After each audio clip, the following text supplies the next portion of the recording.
All right, good morning, Blue Devils, or afternoon at this point. So I'm excited to have you all join us for our final campus Zoominar of the semester, unless you all request another one. You know, we love doing these. So today we are excited to have members of our residential life team with us who will talk to us about the upcoming move out process because we know how excited everyone is to go home for the semester. We've also got Dr. Bullard, who will talk to us a little bit around COVID updates. Should I still wear my mask in New Orleans? The answer is yes. What is this new vaccination requirement and any other updates? And then I will share some final updates at the end of the day. So we will kick it off with our Res Life team. So we have Mr. King, we have Miss Boyd, and Miss Lewis. So I will turn it over to you all first.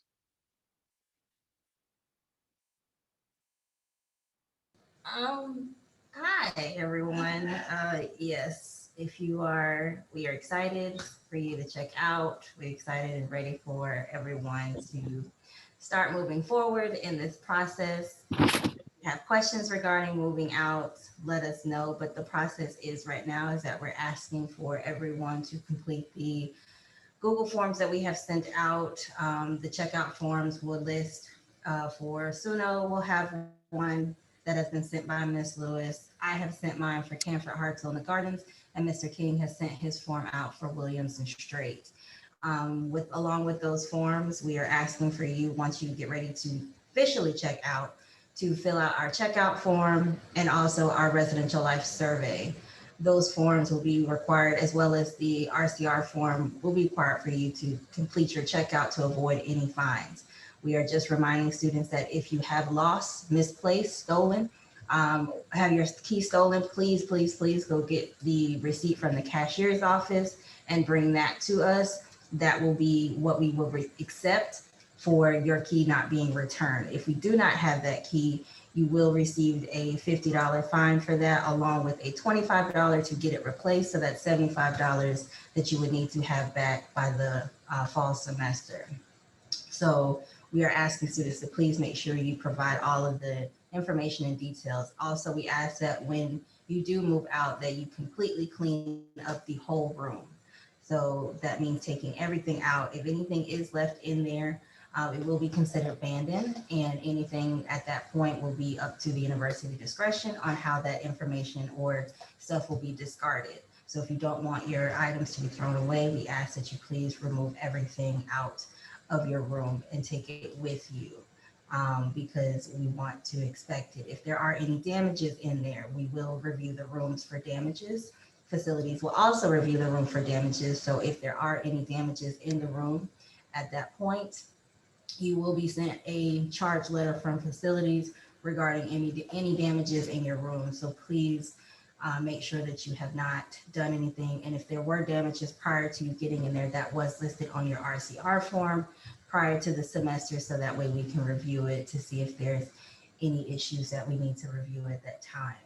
Um, any other further questions regarding checkout? If you don't know when you plan to check out, that's fine. We just hope that you plan to have a date before. All people who are not graduating, they must leave by May 13th at 12 noon. Those who are graduating will have up until May 15th by 8 o'clock. If there are any discrepancy in times and you need additional time, then we ask that you just reach out to your residential life coordinator for that information. But it is strictly by noon on the 13th, for non-graduate students, and for graduates at 8 o'clock on, unless you have gotten additional information for those who've been approved to stay afterwards. Those detailed times are by 5 to leave on the 15th. Um, yeah, I think that's all, pretty much all I have. Ms. Lewis or Mr. King, if you have anything to add, please do so. Mr. King, you want to add anything?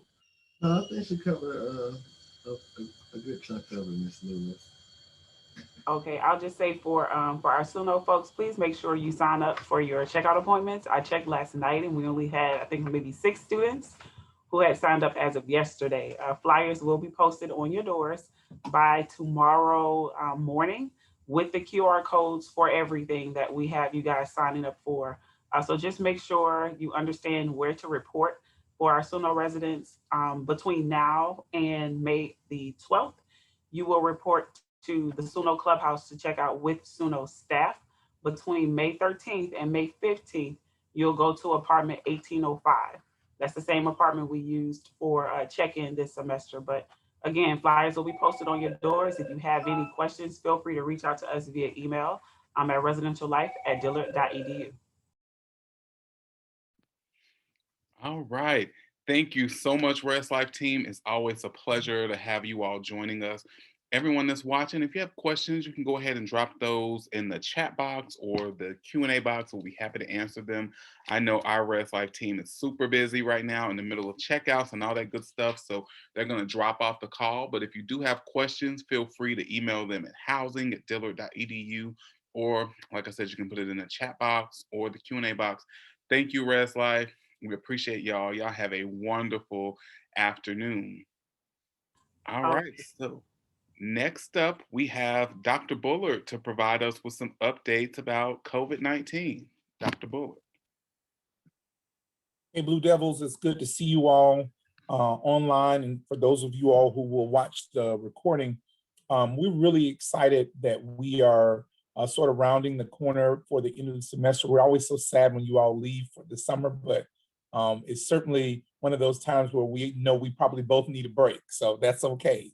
At this time, we are I've sent out to you all something around the vaccine requirement for the fall, and I would really like for you all, if you haven't had a chance, I would like for you to read it because it is important in the context of what you will need to have completed before we head back in August.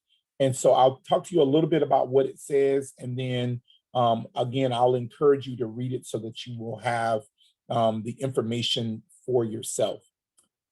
So the primary conversation here is that all of the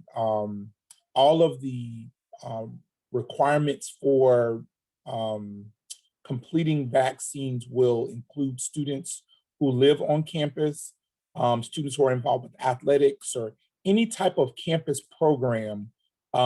We will need you to participate and have your vaccine completed before you head back to campus. If you do have any questions or concerns, you can reach out to our student health office, and what they will do is they will provide you with information to follow up on that. The other thing that is important is this week you saw the governor put out something essentially relaxing the mandate on masks. I did want to remind everyone that that mandate does not apply to higher education institutions, which means that if you are on campus, if you are anywhere, you really should still have on your mask. You still should mask up. You still should wash hands. You still should social distance. Those pieces are still extremely important as we move forward. So know that, again, higher education is exempt from that idea of no mask needed as we move around. The other part that I want to share with everybody is to get vaccinated if you haven't done so already. Certainly we have the, the requirement this fall, but I don't want you to wait until late summer to decide, okay, now I'm going to get the vaccine at this point. Go ahead and get it taken care of so that you are protecting your families and your loved ones this summer, and you can move around. You may have seen that President Biden put out something that talks about what you can do now that you have the vaccine completed. And so it will give you a level of autonomy that you did not have because you have this vaccine. I saw something in the news this week that talked about the fact that they're going to allow, in the European countries, they're going to allow people to be able to travel in those countries as long as you're vaccinated at some point this summer. And so if you're thinking about things like study abroad or even just doing some general travel, the vaccine is really going to be the way that you will be able to move around into those other countries or do anything abroad. Finally, one of the things I want to make sure you know about is that I was speaking with our student health services area, and they mentioned the fact that they have tests, and those tests have shelf lives, which means that they have rapid tests downstairs that you can get tested before you leave to go home, and those are by walk-in. So starting on Monday at 10 o'clock any day, if you want to go in and get tested in the student health center, you can go and do that, which I think is a really great benefit. If you want to, before you head out to go home, if you want to get tested and make sure that you are negative before you go home, that's a really good thing to do, even if you have the vaccine, because as you know, you can still contract the virus with the vaccine, but it just mitigates the effects of the vaccine and mitigates the spread. So please let us know if you have questions about that. And I think that is one of those things that could really be beneficial to the campus if you haven't gotten tested in a while. Okay, so I think that's everything. So the vaccine requirements, the mask mandate, getting vaccinated on your own just to take care of your families and to be safe. And then finally, the testing, that you have access to free testing by walk-in basis in the Student Health Center. Thank you so much, Dr. Bullard. And not too much from me today. I hope you all enjoyed SpringFest last week. It was a fun time putting those events together for you all. So we've been getting some great feedback as always. If you do have any comments, concerns, feedback, please let me know by emailing studentengagement@dillard.edu. Don't forget, on Monday, we are hosting the 4th annual Student Life Awards in Georgia's Auditorium at 7 p.m. We hope to see you all there. It's going to be a great time. We are coming to the close of doing programs for organizations for this year. So the last day for your organization to host any events is Monday. I have not gotten any new requests, so I'm not anticipating receiving any of them this weekend. So we're kind of closing that out. If you are an organization leader, now is the time to begin renewing your organization for next semester. So I will be sending out a detailed email about that shortly. If you have not registered for next semester, and this is coming from the registrar's office, you need to do that. We need y'all to do that. That is very important. So if you have questions or anything like that, see your academic advisor, stop in and talk to records and registration and things like that to make sure that we are taking care of that. I'm going to bring Ms. Lewis back up to make one final announcement as well. And while we're pulling her back into the panelist mode, Dab has decided, because we had so much fun last week, we're going to do one final thing for the year. So it's going to be called the Blue Bash. So it's going to be kind of our end of year celebration. That is scheduled to take place on tomorrow evening at 10 o'clock on the tennis courts. In the event of inclement weather, we will move it to an indoor location. This is for Blue Devils only. Please do not bring all your friends. Even if they got a college ID, we are going to turn them away at the gate. If you don't have your ID, you need to make sure you have that so that you can kind of gain entrance to everything. And without further ado, Miss Lewis. Okay, just a quick announcement for our continuing students. I got word from our consultant last night that our new housing application will be available before you guys leave to go home for the summer. I'm so excited. This application will be available on MyDU, and you will fill it out through MyDU. So it is different. I'm going to send you guys a presentation or a video so that you understand how to do it. The main thing you need to know right now is, one, you will need to consider who you want as a roommate. We are going back to our traditional housing assignment structure. The second thing you need to do is think about what's your primary evacuation plan. In the event that the university has to close or close permanently for students, but keep essential staff around, you need to know where you're going to go. So that information is requested. We do ask for your emergency contact information.